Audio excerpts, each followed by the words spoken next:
Hello viewers, ये video मैंने basically बनाया है सब्सक्राइबर्स के रिक्वेस्ट पर, जिन्हें स्ट्रिंग्स को हैंडल करने में थ्रू पॉइंटर प्रॉब्लम हो रही थी।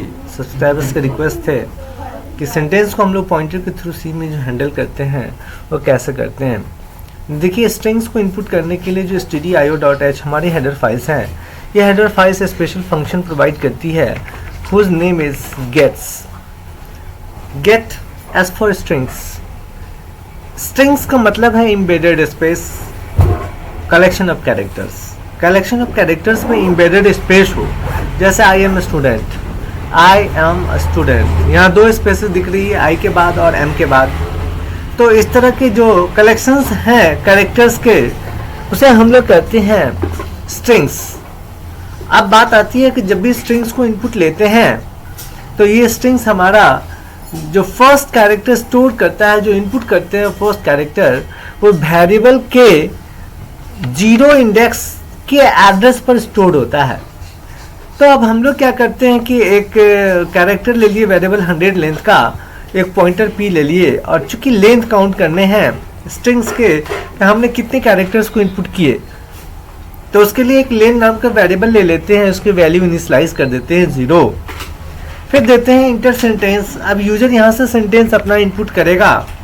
अब इनपुट करने के लिए मैकेनिज्म क्या होगी, तो जो सिस्टम डिफाइंड फंक्शन है हमारे पास गेट्स, उसका हम लोग इम्प्लीमेंटेशन करेंगे और इसमें n नाम के वेरिएबल को पास कर दिए। अब यूजर जब तक एंटर की प्रेस नहीं करेगा तब तक जो भी इनपुट करेगा will be store inside the variable n, right. Those variables are stored inside the n।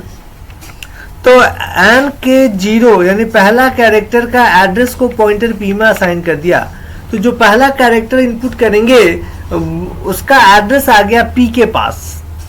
तो अब हमें सेंटेंस को डिस्प्ले भी करना है कि हमने क्या इनपुट किया था, वाकई उसी को काउंट कर रहा है या नहीं कर रहा है, इसकी टेस्टिंग भी करनी होगी। तो हम लोग क्या करते हैं, दे दिए कि योर सेंटेंस, यानी आपने क्या इनपुट किया है उसको दिखा भी देते हैं। आप कंडीशन लगा दिए कि वाइल पॉइंटर p को डी रेफरेंस कर दिए, किसके पास जो एड्रेस n ऑफ 0 पर जो पहला कैरेक्टर है उसका एड्रेस को डी रेफरेंस करो, क्या उसकी वैल्यू नल के बराबर नहीं है।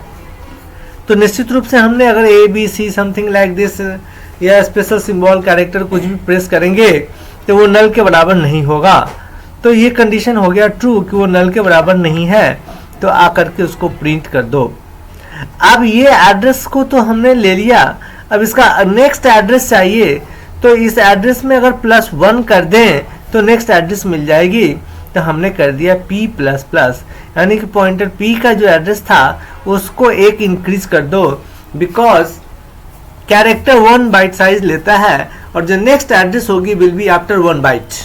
तो हमने 1 इंक्रीज कर दिया, और इन बिटवीन इंक्रीज करो लेंथ जिसे मुझे काउंट करनी है, how many times this loop is executing. अगर ये एग्जीक्यूट करेगा 10 टाइम्स, जब तक ये नल नहीं आता है तब तक, तो उस समय तक ये लेंथ की वैल्यू 1 by 1 इंक्रीज करती रहेगी, और यही हमारा काउंट कर लेगा कि जो सेंटेंस हमने इनपुट किया है उसमें कितने जो है सो कैरेक्टर्स है, हाउ मेनी कैरेक्टर्स, उस सेंटेंस की लेंथ क्या है, what is the length of that sentence. Finally हम लोग क्या करते हैं कि लेन को प्रिंट कर देते हैं, और ये प्रोसेस p++ होता रहेगा तब तक जब तक ये कंडीशन ट्रू होगा। ये कंडीशन फॉल्स कब होगा, तो जब यूजर, जैसे मैंने टाइप किया आई एम ए स्टूडेंट और मैंने एंटर कर दिया, जैसे एंटर करूंगा तो वैसे ही उस सेल में नल चला जाएगा, और जब ये इसके एड्रेस पर नल मिल जाएगा तो नल नॉट इक्वल नल फॉल्स हो जाएगा और ये स्टॉप होके बाहर चला आएगा। तो इस तरह से हम लोग हैंडल करते हैं ये पूरी प्रोग्राम। इस तरह से आप वॉच कर सकते हैं। सेंटेंस लेना है, काउंट करना है लेंथ को, कैरेक्टर, एक पॉइंटर, फिर लेंथ, स्ट्रिंग्स इनपुट, फिर लूप से हम लोग काउंट करते हैं। I hope you understand the concept of pointer for strings. Thank you viewers.